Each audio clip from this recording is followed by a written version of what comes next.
کیا حکومت کو نظام علامہ طاہر القادری یا عمران خان کے حوالے کر دینا چاہیے یا پھر مارچز اور انقلابات کے باوجود اسے اپنا مینڈیٹ جاری رکھنا چاہیے؟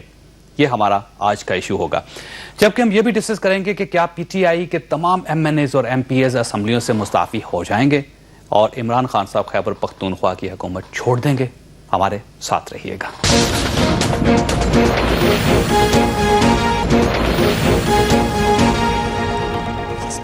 دوبارہ خوش آمدید خواصات، ایک اناؤنسمنٹ کرتا چلوں پروگرام کے شروع میں۔ شاہ محمود قریشی صاحب نے یہاں تشریف لانا تھا لیکن وہ ناگزیر وجوہات کی وجہ سے، بلکہ اپنی میٹنگ کی وجہ سے وہ تشریف نہیں لا رہے، اور وہ اپنی جگہ انہوں نے علی محمد خان صاحب کو بھجوا رہے ہیں۔ پاکستان تحریک انصاف سے ان کا تعلق ہے۔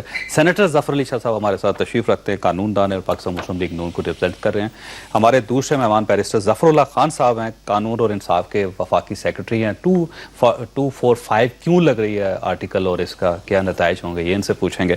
عمر ریاض عباسی صاحب ہمارے ساتھ تشریف رکھتے ہیں، پاکستان عوامی تحریک کے ساتھ ان کا تعلق ہے، ایک یہ بھی مارچ کرنا چاہتے ہیں اور ان کا بھی خیال ہے کہ انقلاب آئے گا تو سارے معاملات ٹھیک ہو جائیں گے۔ بیرسٹر صاحب سب سے پہلے آپ کی طرف 245 کے بارے میں یہ کہا جاتا ہے کہ یہ آپ نے ان کا مارچ روکنے کے لیے اور عمران خان صاحب کا مارچ روکنے کے لیے آپ نے یہ نافذ کروائی۔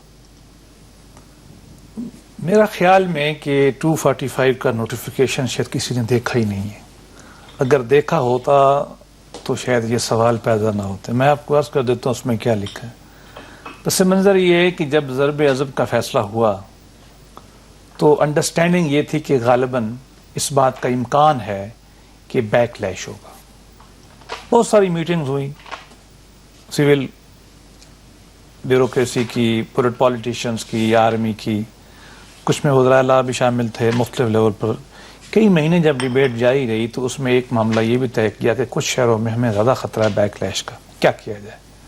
تو یہ طے کیا گیا کہ اس میں آرمی کو in aid to civil power attention رکھنا چاہیے، موجود ہونی چاہیے، ریزرو ہونی چاہیے۔ اور اس میں کراچی بھی شامل ہے، جی کراچی بھی شامل، لاہور بھی شامل ہے، لاہور بھی شامل، پشاور بھی شامل پشاور بھی شامل، اسلام آباد بھی شامل، جی شامل، چار یہ انڈرسٹینڈنگ تھی۔ اور کوئٹہ بھی ہے، کوئٹہ غالباً نہیں تھا لیکن وہ بھی ہے کہ اس میں امکان ہے کہ بیک لیش ہوگا، جو انٹیلیجنس رپورٹس تھیں کہ اس میں ہمیں کیا کرنا چاہیے۔ اس کا جب نوٹیفیکیشن ہوا ہے تو اس میں یہ بات لکھی گئی ہے، صاحب زیر ہوم ڈپارٹمنٹ نے جاری، انٹیریئر نے جاری کیا، میں نے اس کو وٹ کیا ہے۔ اس میں لکھا گیا ہے کہ صاف ظاہر ہے کہ پاکستان میں آرمی صرف ایک آرٹیکل کے تحت آ سکتی ہے، اس کے علاوہ آ ہی نہیں سکتی، وہ ہے 245 کا جو انیبلنگ پروویژن ہے پاکستان میں، اور اس کو لنک کر دیا گیا نوٹیفیکیشن میں کہ اس کے تحت جب آرمی آئے گی تو صرف ایک کام کرے گی، وہ ہے اینٹی ٹیررزم ایکٹ 1997 کے تحت جو معاملہ۔ اس وقت اسلام آباد میں کتنے فوجی ہیں؟ اس نوٹیفیکیشن کے تحت 350 ہے۔ لاہور میں کتنے ہیں؟ نہیں، لاہور میرے علم میں نہیں ہے، کراچی میں کتنے؟ نہیں میرے علم میں نہیں ہے، پشاور میں اس وقت جھگڑا ہو رہا ہے سارا اسلام آباد کا، اس میں یہ شرط ہے کہ صرف اور صرف ایکٹ کریں گے اینٹی ٹیررزم ایکٹ کے تحت، اس کے علاوہ جلسہ نہیں روکیں گے وہ؟ نہیں، ممکن ہی نہیں ہے، کیسے روکیں گے جب نوٹیفیکیشن میں لکھ دیا گیا ہے کہ یہ کام کریں گے، اس کے علاوہ کیا کریں گے؟ اس میں پرابلم کیا ہے؟ پرابلم یہ کہ دیکھیں خدا نخواستہ ایسا کراچی میں ہوا ایک بہت بڑا واقعہ، دیکھیں ہم اس پہ جنگ لڑ رہے ہیں ان کے ساتھ، ہماری آرمی ان کو مار رہی ہے، پتہ نہیں کیا انجام ہوتا، امید ہے ہم جیت جائیں گے۔ اگر وہ ایک ریئیکٹ کرتے ہیں اور کوئی نقصان خدا نخواستہ ہو جاتا ہے اور بعد میں ہم in aid to civil power army بلاتے ہیں اور پھر کہا جائے گا کہ آپ تیار نہیں تھے، ٹھیک، اور اس میں یہ طے کر دیا گیا ان ایڈ ٹو سول پاور ہوگی، فوج کو کمانڈ نہیں ملے گا، سیویلین کمانڈ رہیں گی، وہ ابھی بھی ڈپلائیڈ ہے ایئر فورس۔ عمران خان صاحب کی سونامی کو نہیں روکے گی فوج، اور علامہ طاہر القادری صاحب کو نہیں روکے گی، کسی بھی سوائے اینٹی ٹیررزم ایکٹ کے اس کے علاوہ ان کا مینڈیٹ نہیں ہے، یہ نوٹیفیکیشن میں نوٹیفائیڈ ہے، گزٹ میں چھپا ہوا۔ عمر ریاض صاحب کی طرف، عمر ریاض صاحب آپ کا مارچ کب شروع ہو رہا ہے جی؟ بسم اللہ الرحمن الرحیم۔ دیکھیں چوئی صاحب، ڈاکٹر صاحب نے جو ہمارا جنرل کونسل کا اجلاس تھا اس میں 2 مقدمے رکھے تھے، پہلا ہے مقدمہ لاہور جس کا فیصلہ ہوگا قصاص، اور دوسرا ہے مقدمہ اسلام آباد جس کا فیصلہ ہوگا انقلاب۔ ہم نے قصاص کو مقدم اس لیے رکھا کہ یہ میرے سامنے ہے جو آئین پاکستان ہے، اس کے اندر لکھا ہوا ہے کہ قصاص میں آپ آنکھ کے بدلے آنکھ لیں گے، کان کے بدلے کان لیں گے، جان کے بدلے جان لیں گے آپ۔ ہم سے مراد قانون لے گا، یہ بات بالکل واضح ہونی چاہیے، ہم آئین اور قانون سے باہر نہیں ہے، نہ ہماری انقلاب کی جد و جہد